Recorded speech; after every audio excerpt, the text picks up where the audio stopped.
many things which have come up here by Geoff Whining and Greenfield on predictive analytics with big and complex data, contrarian views. Okay, Geoff. Thank you, Andrew.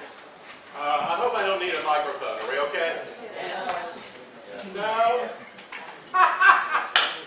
Oh, man. The origins of this talk go back to ENBIS last year in Linz. John McGregor had given a nice talk about PLS and how it will solve all the world's problems in chemical engineering. Don't ask how, it will just solve all the world's problems. And Tony and I were in the back of the room, and Tony turned to me and said, Geoff, we need to give a talk. So that's the basis for this. Tony is the inspiration. I talked to Xavier and said, well, Tony and I would like to kind of give a contrarian view to some of the claims being made about big data. And Xavier said, that sounds like fun, okay? So we're the contrarian view. But I want us to appreciate that there are very good aspects to big data. I want us to be cautionary. The big message that I have is let's be careful about claims, because right now there are people claiming, literally, that you no longer have to do experimental design. Now that hits near to home with me, okay? And I would argue that that's absolutely not the case. Oh, by the way, one of the top Bayesians in the world talked to my graduate students 2 years ago and said with MCMC and with the proper Bayesian techniques, we don't need experimental designs anymore. Well, I deal with that in the U.S. Air Force all the time. It's called point priors. These are the points where you're going to operate the equipment to test the weapon. Because there are only 3 conditions where the weapon works. Okay? So there are dangers to extreme Bayesian belief. So I want us to understand, let's quantify claims. Also, from my perspective, the most interesting aspects in big data are the things that we tend to throw away, the outliers. I really like Christoph's talk because it was a very SPC-oriented talk. And where is the attention placed when we do SPC? Is it the normal condition? Is it off the model? It's the abnormal condition, because that's the opportunity for learning. So there's several themes that I'd like to develop. Structure of this is, I'm really trying to shoot for 25 minutes or so. I may go a few extra minutes. Yeah, that's fine. I know, and I'll take care of it. I'm from Tennessee. I may take the shoe off. I don't like shoes. Okay. I'm trying to turn it over to Tony because Tony's going to reflect and give his impressions of the conference. So let me go through the structure of what I'm going to try to do in 25 minutes or so. I want to look at the case for predictive analytics, and this gives me a little bit of an opportunity to summarize the talks. I've enjoyed the talks. They've been fun for me. It's been a very good learning experience. So I'd like to summarize some key points. I want to make sure we understand the challenges, and frankly, the challenges are the same that have been going on since the days of Fisher. I'm dead serious about that. I am a co-author of a regression book, and my discussion of some of the challenges for big data go back to the challenges that you face anytime you deal with historical data with observational data. And some of those issues were touched upon very nicely by Petra earlier this morning. Okay?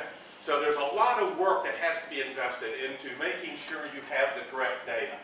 And too often big data efforts fail because we take convenient data that do not necessarily address the question and all the issues that come with that. I want to mention the concept of pseudo-experiments. I'm playing straight man to Tony, who can talk more about that from his own experience. Being able to extract a pseudo-experiment from a large data set and the value that that comes from that. What's important to me are insights from there. So what should we be doing when we're dealing with truly massive data? Christoph's example I really, really enjoyed. That's not massive data. Okay? It's large data, but it's not massive data. We're not talking Internet of Things kind of data, which is on the horizon. There we're going to be overwhelmed with data. What kind of approaches should we take to that? There are challenges there. I'm going to talk quite a bit about information quality. I know Ron Kennard, who's going to discuss this, is going to build on that notion. It's called a 30-second conversation yesterday. But I think this is a very important conversation whenever we talk about massive data sets.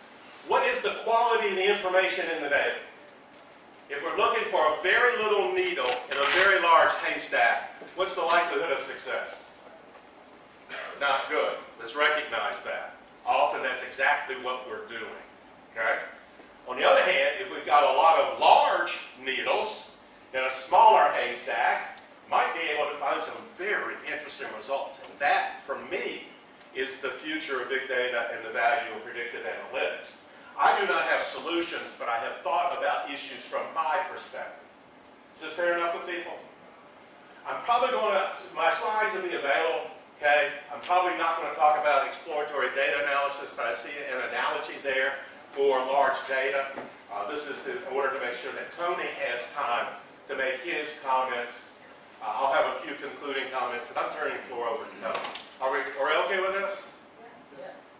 Now, it's interesting, I'm a design guy. I really am a design guy. Right now, I am dealing with an experiment with NASA that the response is, we're looking at data on the millisecond level for up to 168 hours. Okay? Now, do we really need it on the millisecond level? Hold your thoughts. Okay? But I would argue right there, 1,500, we're putting weights on carbon fiber. 1,500 of them over a 1-year period. We'll have information on the millisecond till failure.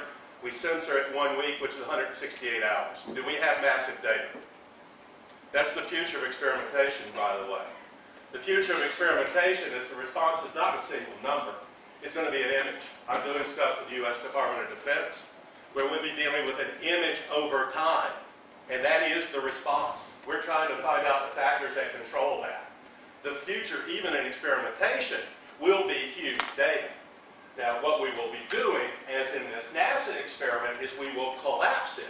But I still leave you with the question, and I hope we come back, or you will ask me in the question period, why, Geoff, are you looking at it on the millisecond level when you're interested is the time to failure? Fair enough? Okay? So with that, let's try to get started, and Rainier, hold me to no more than 25 minutes from here. Throw things at me. 25 minutes? Yes. Okay. You can throw anything you want at me. Okay, I get a hold of you, okay. Okay. Because I really want Tony to have the time. Okay? The issues with massive data aren't any different than they've been for years. My first experience of this was with Alcoa back in the mid-90s. They had sensors on the thickness of the aluminum they were rolling. Okay? Now, it was megabytes of data, but back in the mid-90s, was that huge? Yes. And management's attitude was, you don't need to be doing experiments because you have what? All the data. Okay? This is the same question that we've been facing for a long time. What has changed is our definition of massive data. But the questions are fundamentally the same. You know, whenever management has the perception that you have the entire population of interest, it must contain the answers, just mine the data, and don't worry about anything else. Jim Lucas, a good friend of mine at DuPont, for the last 15 years, has talked about at DuPont, whenever they did data mining, they measured the investment in person years. Whenever they did an experiment, they measured it in person hours. Okay? That hasn't changed, by the way. Okay. People are asking the same questions today. We're doing better data mining techniques, machine learning. What was it, 15 months ago at the Stu Hunter Research Conference, Jerry Friedman gave a very nice talk on machine learning. It was very enlightening for me. I really appreciated that. I was actually expecting more talks like that at this conference.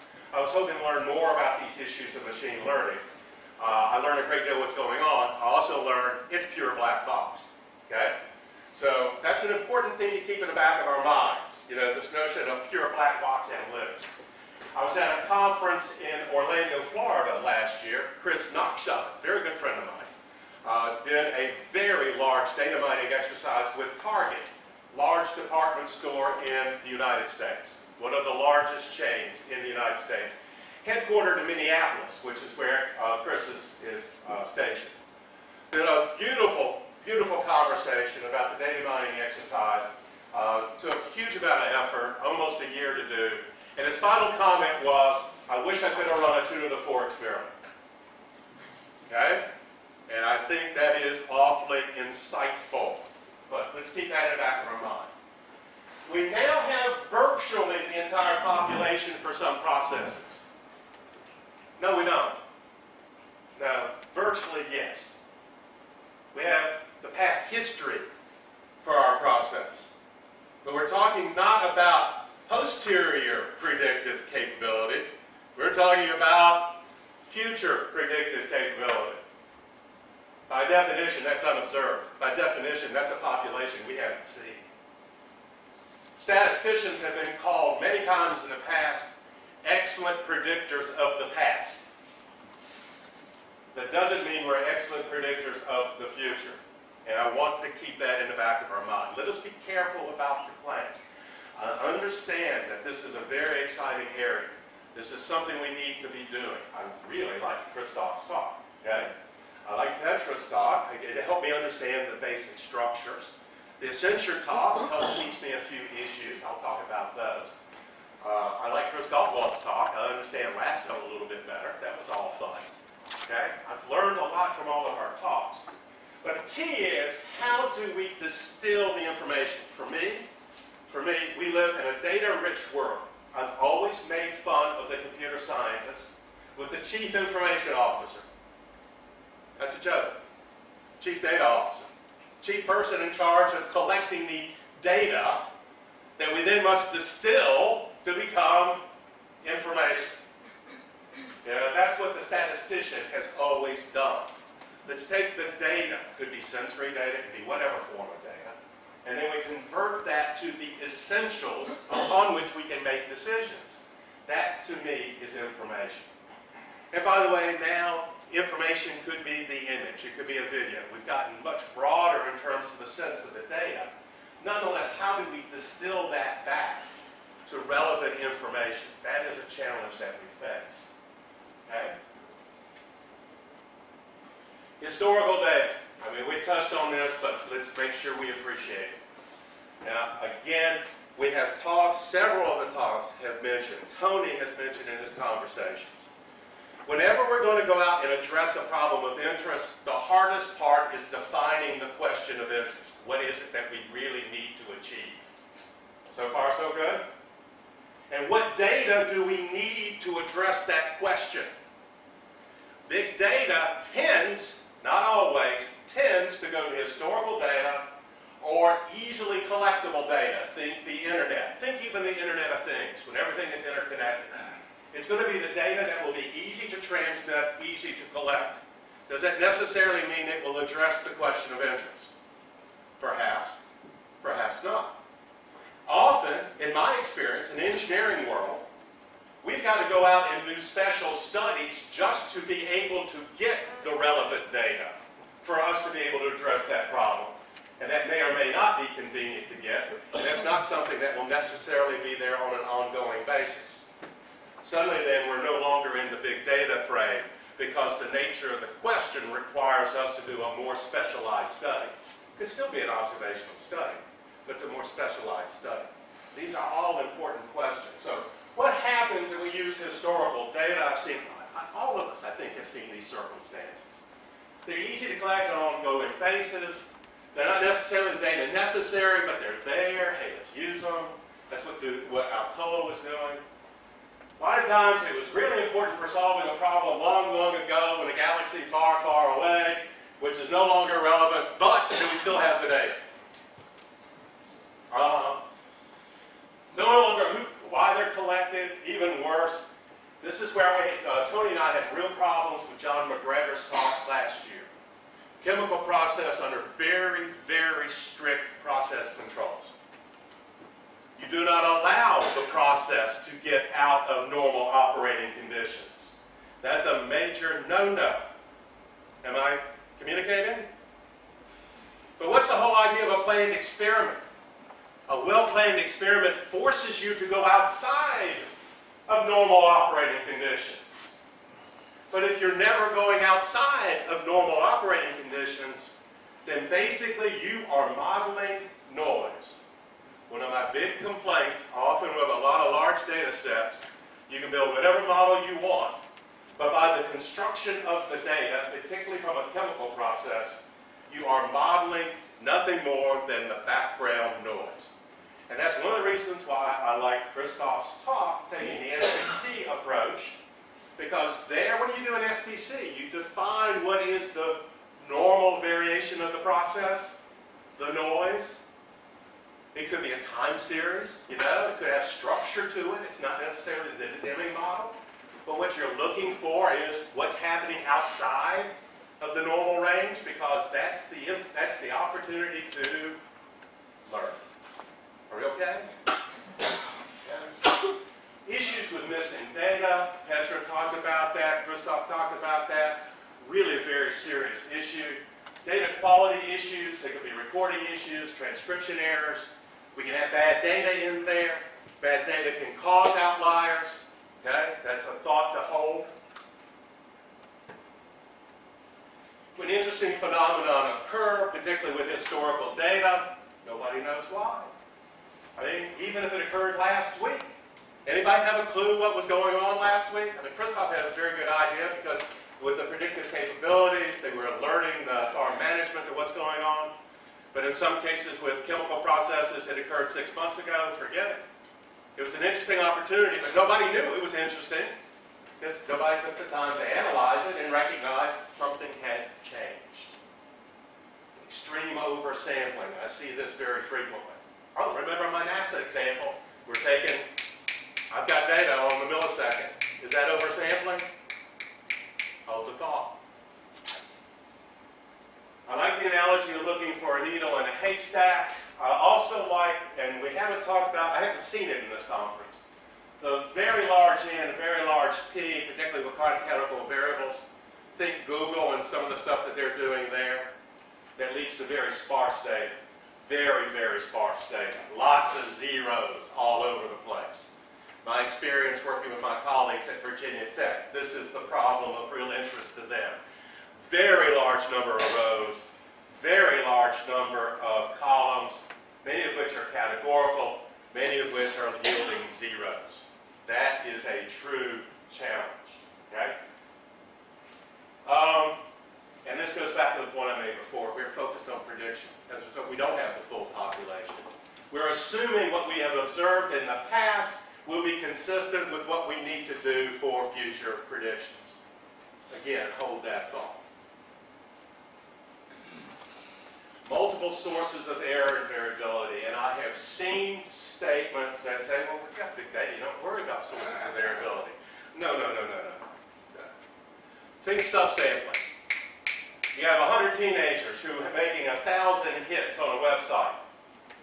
Now, if you don't take into account that they are all basically the same person, you're claiming 100,000 hits, when in fact you've got 100 teenagers who are bored. Your marketing, do you want to react to the 100 teenagers who are bored? Sources of variability have been fundamental in statistical analysis. It's been fundamental for us to create the correct error terms. You're not going to hear me talk about type 1 errors. You're not going to hear me talk about formal testing. So you're saying, Geoff, why are you worried about the sources of error? It goes back to what is the net information. In statistical analyses, what is the measure of the relevant information that you have? Degrees of freedom. And when you have nesting, you have less degrees of freedom than you really think that you have. That is where the issue comes. Are we being dominated by small segments of the population, and we're deluding ourselves into thinking that it's a much bigger population than what we really have? I hope you appreciate what I mean by the sources of variability. I'm not talking in terms of formal testing, not talking about confidence intervals. My God, with the data sets we're looking at, confidence intervals are microscopic to begin with, right? It's rather, what's the net information, net content? That's a key concept I think we have to appreciate. What is the information available in our data? Okay. Petra did a very nice job talking about the data management issues. I think that I just defer to her very quickly. But I think we all would recognize that if we're going to deal with the massive data, there are huge expenses in getting the data into form that we can use, huge expenses in order to keep it up to date. I'm not claiming that that's not worth the investment. Please don't misunderstand. But let's recognize up front, there is a very large investment in order to do this and do it properly, especially if we're making sure we have the correct data to answer the problem at hand. Fair enough? Because that may mean having to come up with new ability to collect data, and there you've got a time delay to get it to the point where it's up to par with the rest of your data.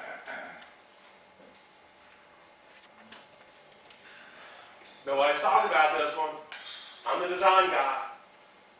There's a huge difference between correlation and causality. Why do we play in experiments? Now, I would argue, I do have a degree in philosophy, that I as a statistician can never prove causality. You're saying, why?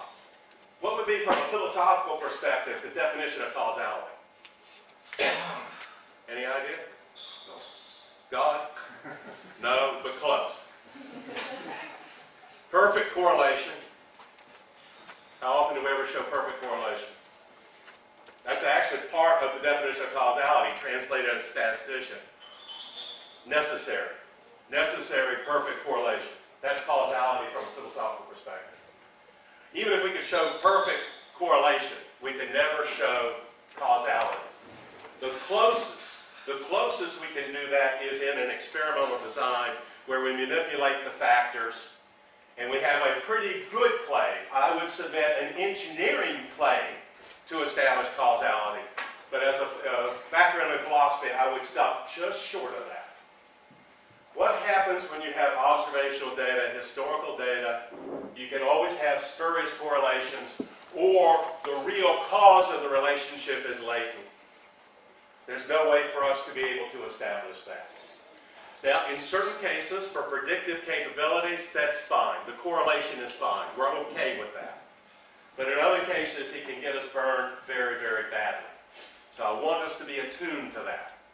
Ultimately, if you ask me what is the best way to approach large data, and again, I don't have to condense that, I look at large data as an opportunity to do exploratory data analysis to set up follow-up experimentation when possible. Climate change, you can't do that. You would have to do it in simulation experiments. I understand that. However, it could set up very interesting simulation experiments. I hope we're communicating. So I am a design guy, but I'm not trying to defend design in the light of big data. I'm hoping that we can appreciate how the two can live together. There are certainly cases where it would be impossible to do follow-up experimentation, but whenever it is available, I think it's an outstanding opportunity. Let's use the large data to learn, to pose interesting questions, and then set up observational data study or a planned experiment to confirm that.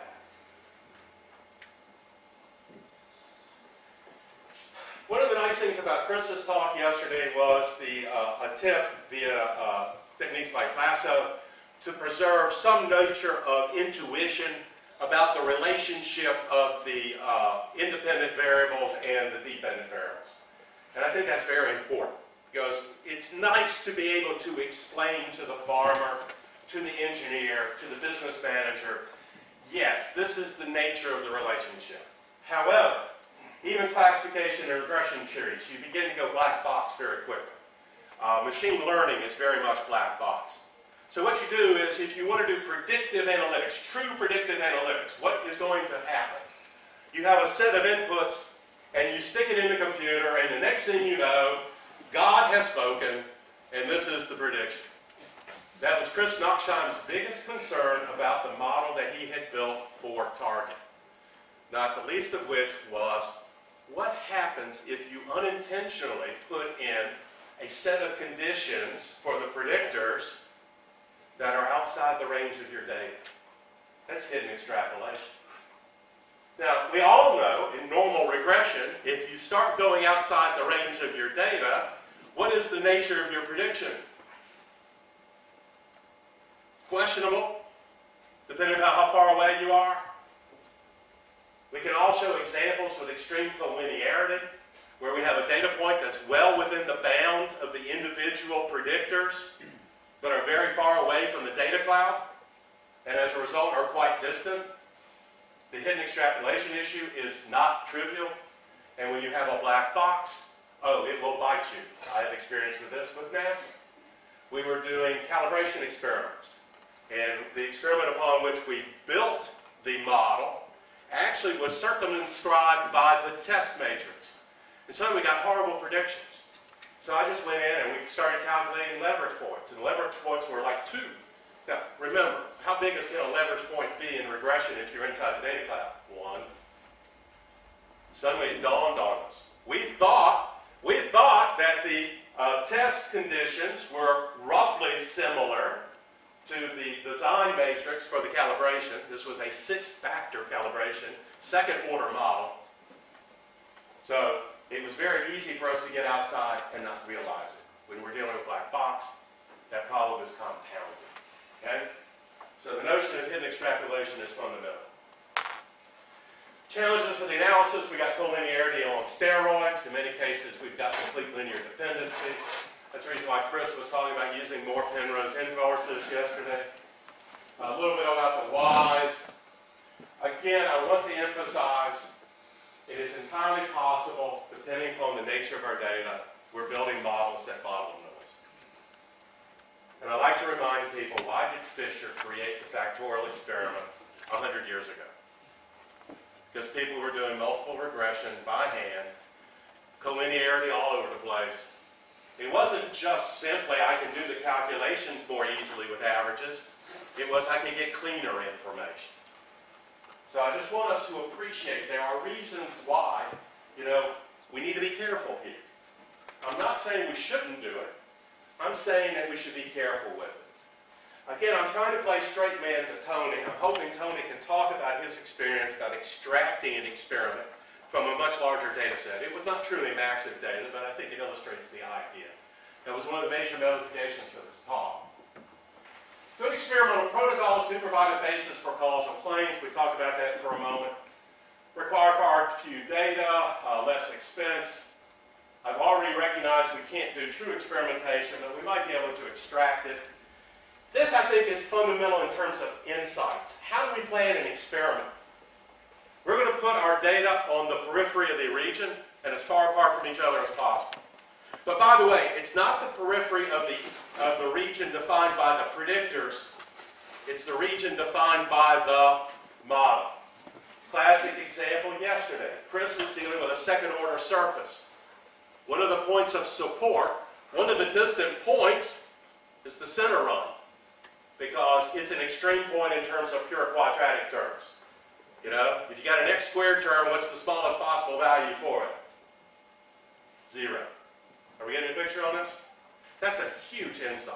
That's a huge insight into optimal design. Most of you know me, I don't like optimal design. But on the other hand, there are some nice insights from it, which would be, put it on the points of support for your model. Okay? But that's going to be on the periphery of the region, and then, again, in terms of our model. So, those babies are outliers in the predictor space. Am I making sense?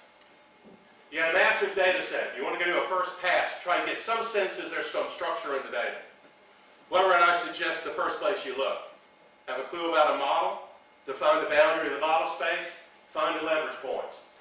That would be the basis of a pseudo-experiment. Will it work? Maybe. How do you analyze large data? You can automate it and make it black box, or you can make it sequential and investigative. For me, that first step would be investigative. Let's try it. Some cases, it's going to work like a charm. That's the situation with like John McGregor and what he did last year with partial least squares, because it was a chemical process. The outliers were sitting there as the cases where you could construct an experiment. Okay? Other cases, it's not going to work. If we're going to do this, those points can either be highly informative or they're bad data. If they're bad data, need to correct it, get rid of it, because otherwise that's going to distort everything. I admit that freely. If you have questions about the data, then what I just outlined is probably not a great idea. If you got good confidence in your data, what I just outlined for you is an interesting, note I just said interesting, first pass at it. How to find the periphery for truly massive data? You know, finding an inverse is real hard. And the common definition of leverage, you got to have the inverse. So I don't know what would be a good measure of the periphery. It would be something non-parametric, and it would be something that you need to be able to calculate with very large data sets. I'm not that clever in terms of the numerical mathematics. I like small experiments for a reason. Okay? And when you have categorical variables, and I see this with the military, it just compounds the issue. Okay? This is one point, if I go a couple minutes long, Rainier, I'm going to stop after this one. Okay? So, You have 1 minute. 1 minute. I'm going to go 2 minutes long. Today we've got massive data warehouses. We've got to have techniques to analyze them. I think it's fundamentally important for us to distinguish between information poor data and information rich. And I think this is one of the biggest contributions I can make to the conversation. I don't know how to define information poor. I don't know how to define information rich. I know there are people in this room who can. But I think this would be highly, highly informative in terms of developing the appropriate techniques to analyze massive data. Information poor, we're looking for very few, very small needles in a large haystack. We're screwed. A lot of the cases where big data has failed, you're right there. NASA begging people to go out and look at their data is a real clue to you. They're looking for a lot of small needles in a very large haystack, and they've got all this computing power, and they're not having a whole lot of success. They're dealing with information poor data. Fair enough? The most informative data points are the outliers, and that's what NASA's looking for. I am firmly convinced that if you're going to ever look at information poor data, your only hope, what is the outlier? It's the needle. Okay? Information rich, that's the opportunity. That's where we're really going to have success with big data approaches. Extremely important, they're challenging. What would be really nice is to be able to distinguish very early on, do you have information rich or information poor data? I don't know how to do that. I throw that challenge out to you all. Challenges to this, and I think I'm not going to go much further than this. Ron Kenner and I have had this issue before. Subject matter experts are the computer scientists and the engineers. The moment we start talking about type 1 error rate, hypotheses, all of that stuff, what happens? They shut down, we're ushered out, say, thank you very much, don't bother us again. Okay? Naive statistical techniques are not appropriate. Notice, even yesterday, Chris said, we're not looking at p-values. We're just trying to identify what are important models. So, if we're really going to be the impact on this, we've got to bring something to the table. And I think one of the things that we can bring to the table, how to identify outliers and understand that those are real learning opportunities. So let me go to this one. I think it's important for us to appreciate out of this conference, massive data can be misused. They're going to be misleading claims. Computer scientists are really bad about this because they're very good at getting money to support their activities. So as a result, they're going to oversell. But I want us to make sure we understand the hype. Okay? Let's tone the hype down. Manage expectations. And let's warn practitioners about the potential for making improper conclusions. I think that's one of the best contributions we as statisticians can make. However, I think it's also important for us to recognize we missed the boat on data mining.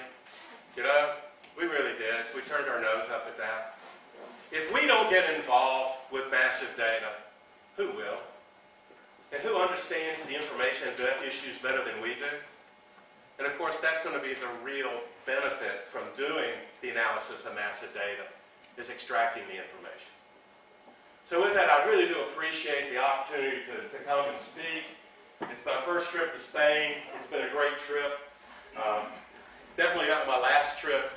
But at this point, I'd really like for us to be able to honor Tony and hear his comments. He's going to correct all of my mistakes. It's actually all right. Thank you very much.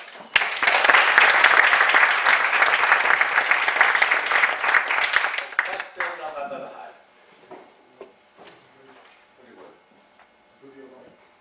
Can you hear me? Yes. I don't need a mic. I'll eat it.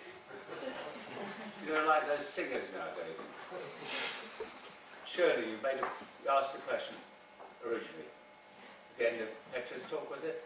When you said, how do you get people to use it? We use what we're doing.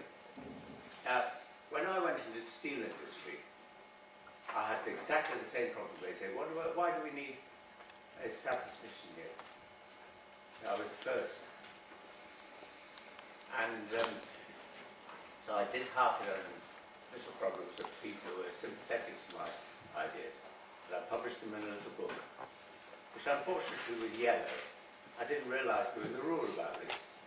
In British Steel they had this rule that if you had something yellow, it was not allowed to be read. It was a, what do you call it? Confidential word. That's the problem I've got now. I forget words. What's your name? That's my father. Anyway, the thing was, I published this little book, but it was all about things that they were interested in. They knew about it. It wasn't about anything general. So, and that really took off. After that, I was overwhelmed. So I wasn't even allowed to publish anything because it was all secret. I even invented the hazard function because I didn't know there was such a thing out there.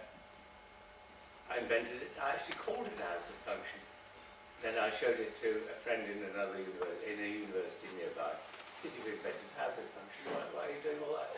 Because nobody's ever talked about it before. Anyway, my mind is big, as some of you may know.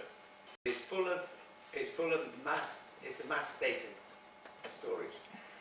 It used to be structured. It no longer is. So it's like your problem now, finding this needle in the haystack. I remember once when I was a young man, I used to be in London, in the financial area near St Paul's Cathedral. Somebody built a haystack one day and said there's a little needle in there. All these financiers came out at lunchtime, tore it apart. Eventually somebody found it. He was allowed to take it away as a souvenir and frame it. He thought that he'd added a lot of wealth to the nation by finding this needle in the haystack. It was good PR for the company he did it for anyway. I mean, the company put up the haystack, that's what it's all about. But I keep everything that my mind is so unstructured now that anything that anyone says, I want to bring out a little anecdote because it just triggers something there. And Lance is now up to volume what, 45, 46? Yeah. The anecdotes. Yeah. Tony's anecdotes, volume 45. And they're all this thing.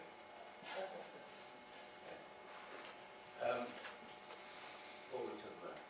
Oh yes, mass data.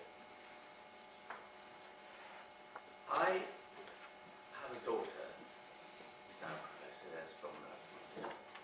She did a PhD in metabolic medicine, namely osteoporosis. Her job was to go and collect and obtain 400 healthy women of about 40, 50 years old. How many healthy women 50 years old? Not many. It's hard to find them. It is hard to find men, actually. So she had to collect these. She had to follow them all through every 6 months. I don't know why she didn't do it that way. She did it for 6 months. It was all she could do because she had to put all this equipment. She had to investigate every single one on a social behaviour, their health behaviour, their osteoporosis, because she was measuring their ultrasound patterns and detecting the first signs of osteoporosis. At the end of this time, that's 7 years every 6 months. It's 15 observations. Okay? And then 15 times 140 observations. For each, for 400 variables. No, 400 people. Oh, sorry, I'm getting confused. If I get confused, be patient, please. I mean, suffer isn't such a mark. And that's a hell of a lot of data. Now, she had a supervisor who was called the director or dean or something of clinical research. And he had been on a big intensive statistics course. He knew all about it. Lasted all day. Once. Yeah. He thought he knew it all. He said, you've got all this data, Dinah. You've got to examine it now and throw out anything that is not significant. So she had to do every variable had to be tested on a t-test. You know what those things are? We teach them to children. So he learned them. He was good at those. But he didn't know the extent of, he'd never heard of multivariate statistics. I tried to introduce him, he says, you're talking nonsense. No, I said, well, I've been on I know about statistics. I've been on a course, I've done a BSc and an MSc and a PhD. And that's yeah, but you don't know the basics, do you? You can't remember it. Well, I don't remember doing that sort of stuff on big data. So we did it. I looked at the data separately. It was very cost effective.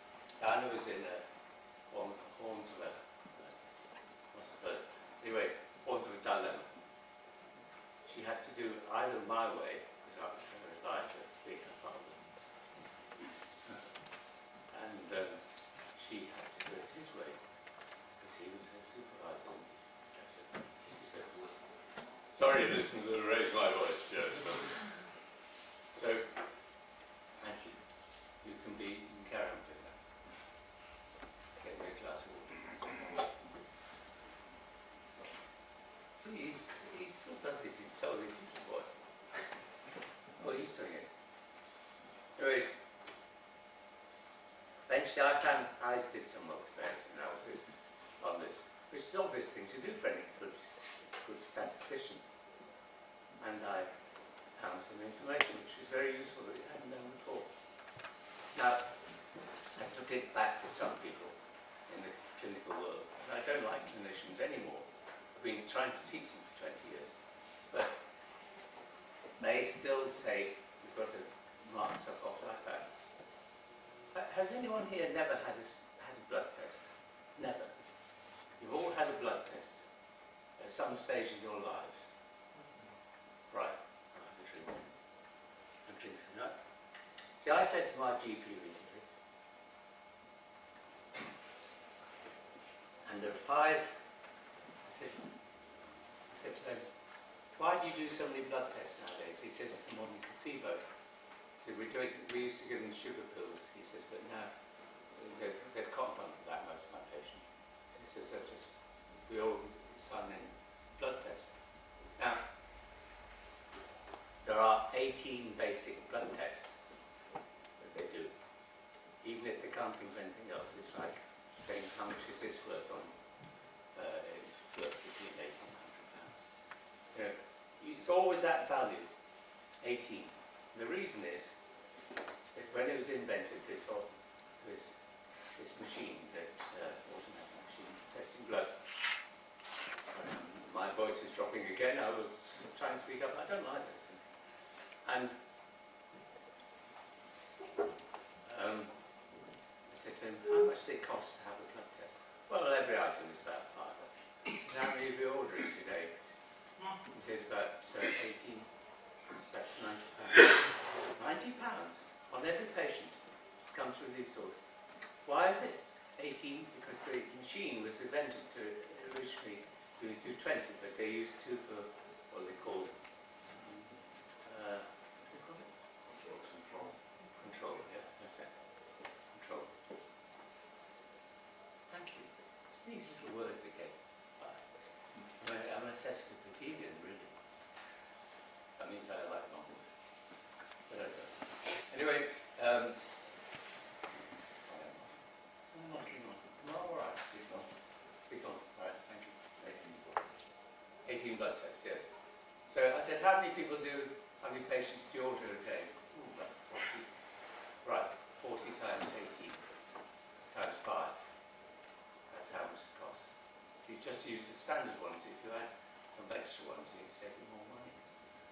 So I said, how many people in this practice have the authority to give it? He said, well, we've got 3 GPs and 2 consultant persons. He says, all 5 of us have the authority to order blood tests. Do they? Or at least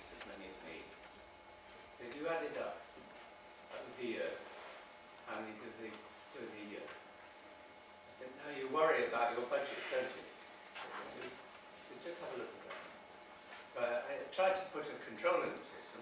He wouldn't, but the others wouldn't go along with it. He's the boss, but they wouldn't go along with it. You know, GPs, they were like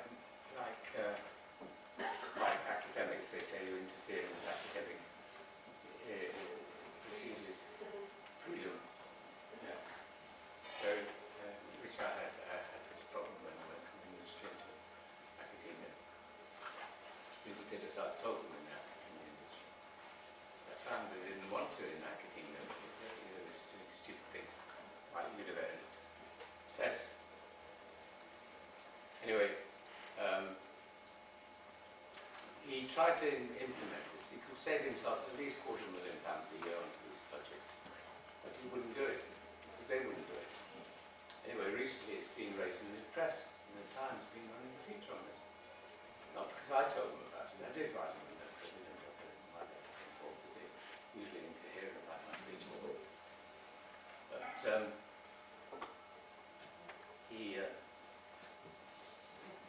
anyway, he wouldn't. He stopped doing it. This is a problem to have. You have people who are informed to big data work. Some, I think, some massive amount of data that they collect. And I don't know why they do it. Now, going back to this intervals testing. See, I once went to Moscow because Moscow, the Russians had the secretariat of the ESO. You know what ESO is? I used to think it was some sort of bird in French, but it actually means International Standards Organization in English. So, but every country that has is the secretariat of one particular establishment, is the secretariat. So I went to Moscow in 1970, and very interesting experience, which I could regale you about for hours if I can remember it. And there I told them that it was about ferroalloys. Now, ferroalloys are things you chuck into steel that contain its magnesium iron is a ferroalloy. Now, if you just chuck magnesium straight into a hot cauldron of molten iron, it just evaporates straight away. You have to put it in combination already. And there's a big market in this. And they have these, what they call pills. They're about 2 meters across, about a meter thick. And each one you chuck into a big tip. And it contains, say, magnesium. About 10% is magnesium. If you want to add sort of 0.1% of magnesium into a big coal, chuck this in. Anyway, they were sampling this. They got down to sampling these things. And they were doing every 100 centimeters across. So I stood up and I said, I don't think that I like this idea of regular spacing. So I've been down a mine, and I found out, I worked down there for several years, and I found that the samples were sampling stuff off a conveyor belt. They were doing it 11 meters. Now this coincided with the spacing of the men down the pit. So you've got a serial correlation along it. I said, I don't like any form of regular spacing, unless it's down to microseconds. But I just don't like it. So they said that you've got to deal with this question you've raised. So immediately the secretariat of the PSI, which stands in Greenfield hasn't been authorised to talk about this. I said, I'm not representing you. I've been brought in as a consultant for the whole lot. So I wasn't allowed to talk about it. Later on, the chairman, Professor Muller, came up to me and said, this can happen in our country where we give everyone freedom of speech all the time. Scientists, it's 1970. You raised as I should be threatened by this woman from London. So was I actually put her in a place by saying possible report. Because it was disgusting, wasn't it? But there was so much data there, it needed proper sampling. You can't just say we're going to sample every 10 seconds or 10 centimetres or whenever.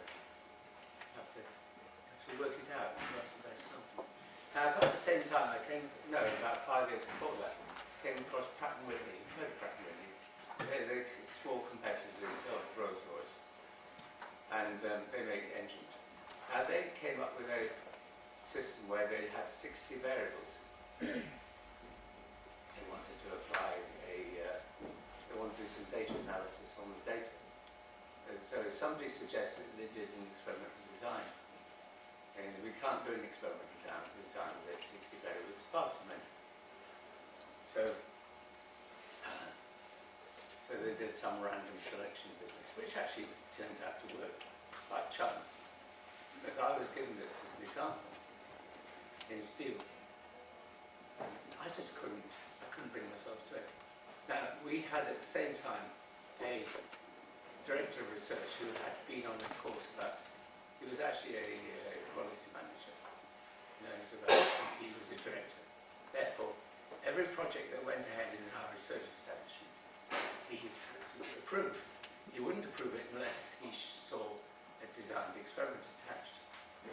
Of course, this was a bit befuddling to these metallurgists, sorry.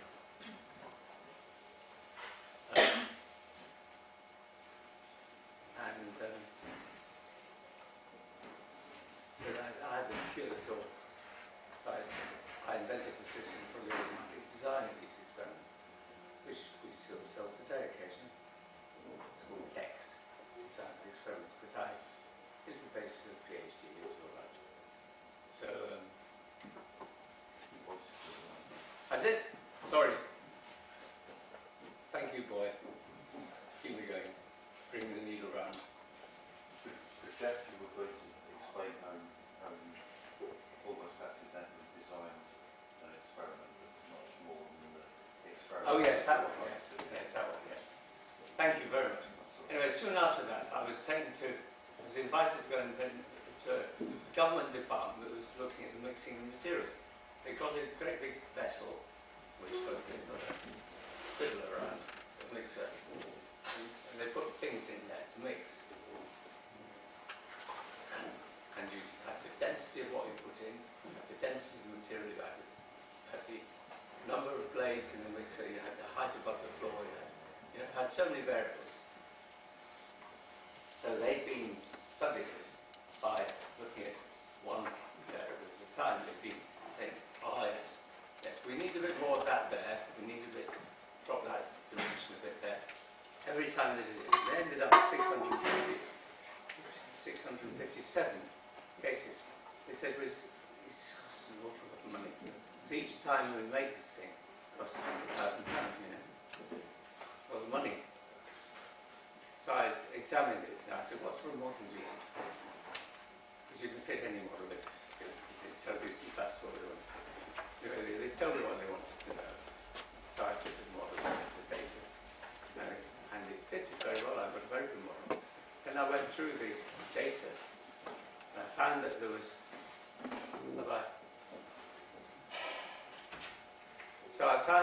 a designed experiment in the middle of it by accident. I took those 40 cases, fitted exactly the same model. Now I said to him, you could have done this with 40 times £1,000, £40,000 instead of 656. 7 very rare, £1,000. It was amazing. I impressed them and I sold them this system. Now, that's true, isn't it? What's the next one? With another example there. Oh, these doctors, yeah. You see, I went to see a hematologist about this business. I'm very worried about the diagnostic values of what they do. I said, how do you analyse this? Oh, well, we'll look at each one in turn, look to see if it's within normal ranges. You know, they call normal ranges. They mean standard ranges, not normal. So they're not normally distributed. Anyway, I said, do you know, you look at that variable. If I'm okay there, you say I'm okay on beta, vitamin B or something. Then you look at the same thing on folate acid. Oh, folates, anyway, you look at folate. So I'm all right on that. But these correlated. So I could be well within the boundaries on a block basis, but outside the boundaries on an ellipsoid basis. Now I said to them, you're defining me as a square. I said, if you go to 18 values, you're defining me as an 18-dimensional hypercube, aren't you? I said, I'm sure God didn't intend that. I'm an 18-dimensional hyper-ellipsoid. What do you mean by that? This chap I went to see, he said, well, see, I'm retiring actually, I just have to do what I was taught 60 years ago or 50 years ago. So they weren't taking any notice. Now, you're being misled every time they do a diagnosis on that. I suggest it's worth looking at. They have masses and masses and masses of data, and they're misdiagnosing you all the time, just because of these values. It's not just chemical values in blood and serum values. It's other values around. How old are you? Why should I be different at the age of 84 and was it 48? Well, same figure, approximately in hex, isn't it?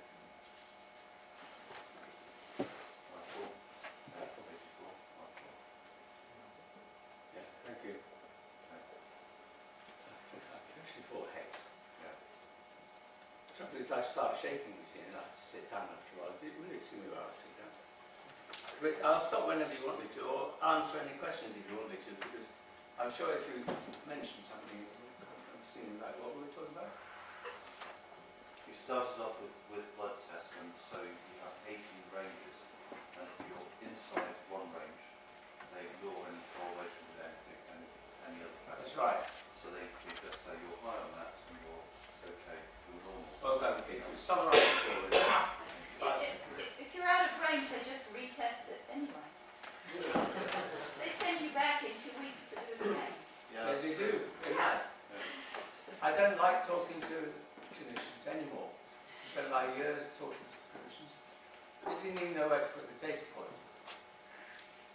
The point. The testing point.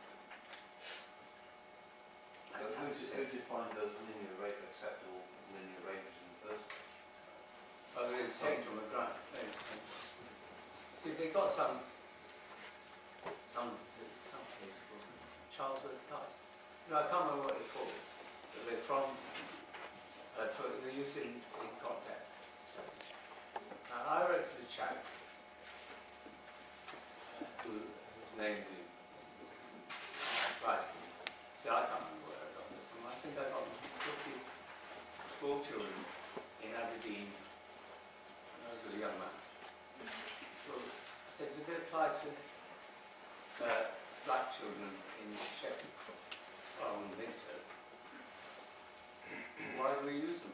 Because people think my name's good. Yeah? That's what they do. Anyway, I'm going to have a drink. Shall we stop?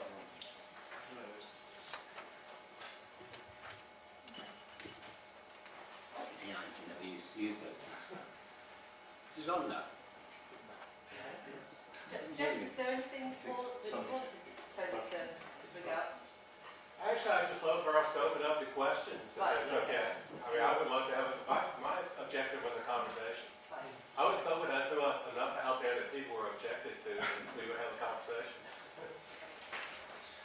Does anyone want to ask me anything? Or comment? Or say they need re-diagnosing with their... I mean, does anyone know any good neuroscientists? I don't want to be very neurologist anymore. Yeah, I think we officially move over to discussion now, and we have a proper discussion, and I think we put him in first place, and then we go on with the audience. So Ron.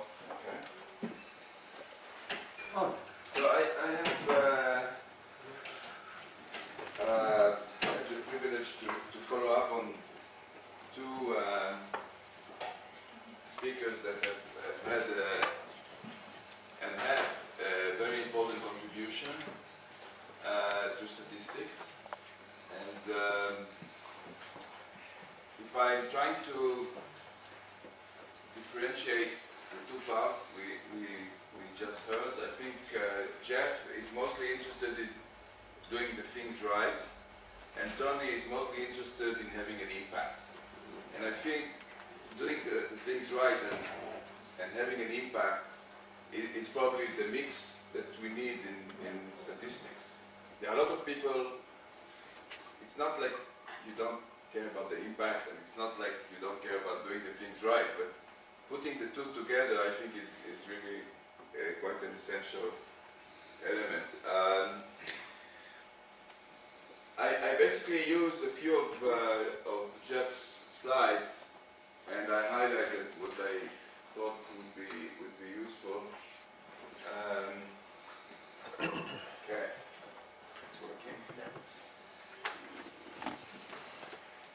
The main point will be on this comment of information poor or information rich, and I think the challenge is to try and structure this discussion, because we seem to be all saying the same things. Starting from yesterday's talk of the guy from Accenture up to today's talks, the ideas with quite a lot of commonality, so I don't think there is an issue with that. I think we agree basically on the issues. The point which is, I think, a bit void is how do we structure a proper response to these issues, so that it's a slightly different perspective. The examples on the pigs were very good, and I'm going to use that. So these are the bullets that I have prepared something. And if we go to challenges, and this point about information, now we're talking about information being important for solving a problem as something that has been recognized. In thinking about this, and this didn't come up in Geoff's talk, I don't think you can address this issue if you don't have an explicit goal. So the information poor, information rich is not something that stands up by itself. It's in the context of a specific goal. For one goal, you have certain situation. For another goal, the same data will produce something else, which puts into the picture this idea of goal elicitation. How do you handle with an unstructured problem? I mean, I think it broadens the scope of what we have to deal with. And I don't think we are very comfortable in this extension. We don't have methods for it. And this proposal of InfoQ that Geoff mentioned is really an initial attempt to handle this challenge of moving from numbers to insights. What we heard in the previous talk. How do you move from numbers to insights? Insights is a very popular term that is used now. So this is how we have proposed to do that. And in order to go through this journey, so we also heard about the journey of Accenture. We suggested a deconstruction of this effort in 8 dimensions. So if the examples on the chicken, that you want to know on time, if there is some warning that maybe is an early warning that there might be some disease, BI, was it bronchitis infection developing. This is chronology of data and goal. You need your analysis to be on time so that you can make a decision. If you get this report at the end of the month, the decision is not relevant anymore. So that's part of the information quality. You might not get the best estimate because you are giving the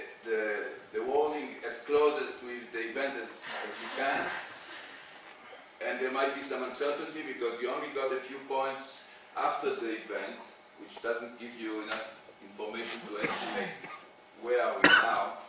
But in terms of information quality, that's information quality.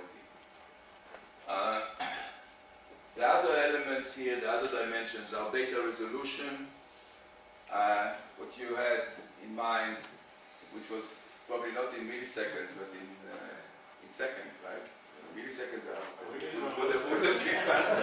We already have to handle milliseconds, and I can explain why. So and we heard this in Scandia in one of the contributor talks. You want to assess data resolution, it has to be in some context, and for some purpose, you don't need that type of resolution. For another context, this is critical. Data structure, we heard about semantic and unstructured data. How do we put this together? Twitter data, the data integration, how is this put together? There are methods for doing this. Temporal relevance, are using data that is relevant for what you need, or is it 3 years old? Official statistics people are very concerned about this. They produce reports that accumulate dust and become irrelevant for policymakers.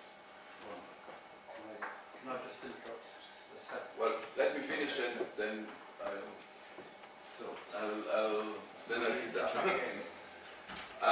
Another issue that came up is generalizability. What you find, is it just for this case, or is it something that you can generalize?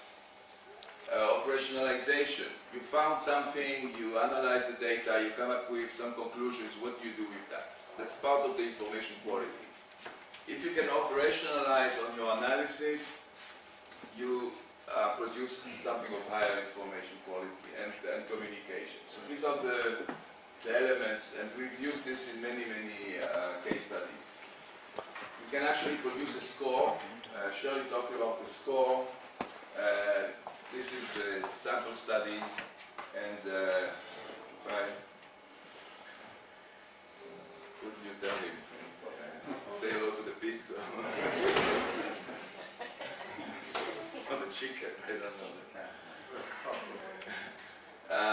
So if you have this deconstruction, you can start doing assessments, and you can come up with a score. This is very qualitative, and you can do it with experts and do some Delphi or whatever.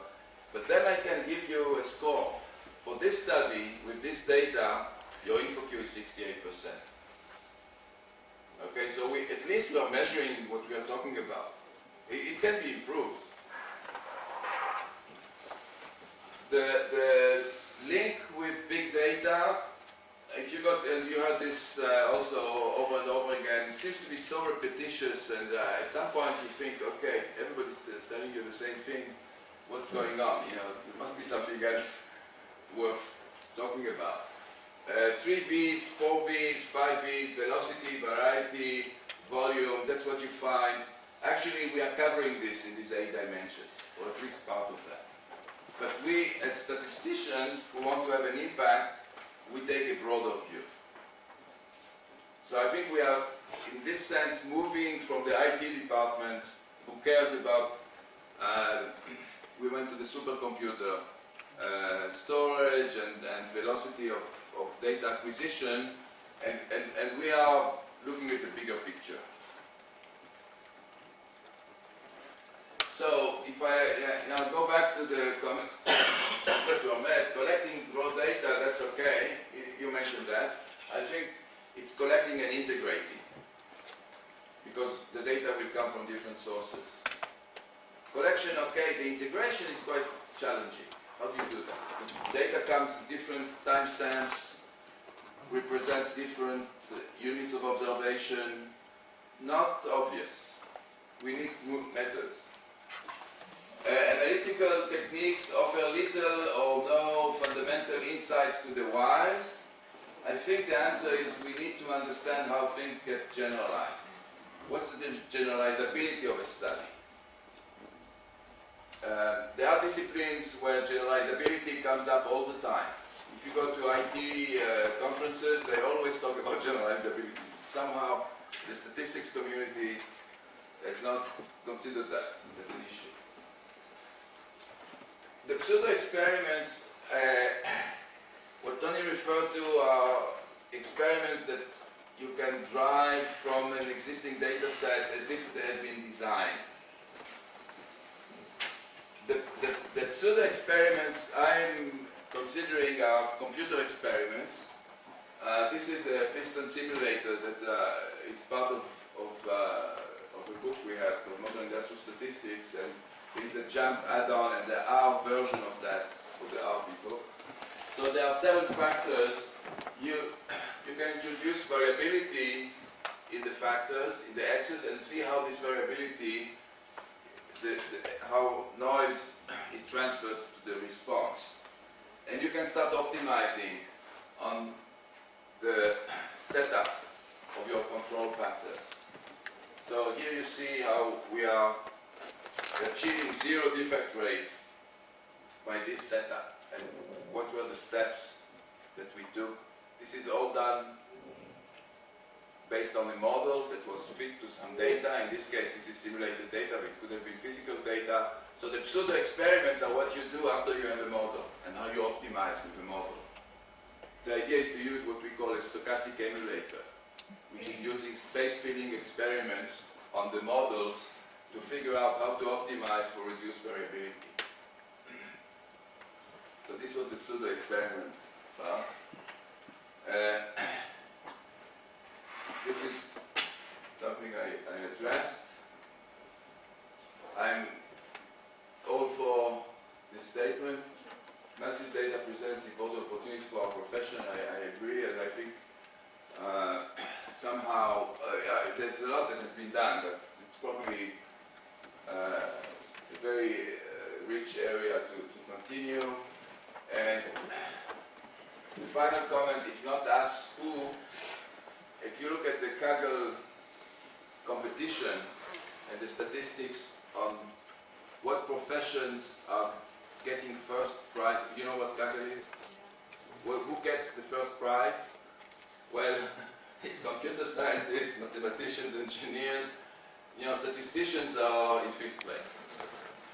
So you're asking, if not us, who? They are there already. And that's the prepared comments. Yeah, that's it. Then we proceed to audience discussion. Thank you.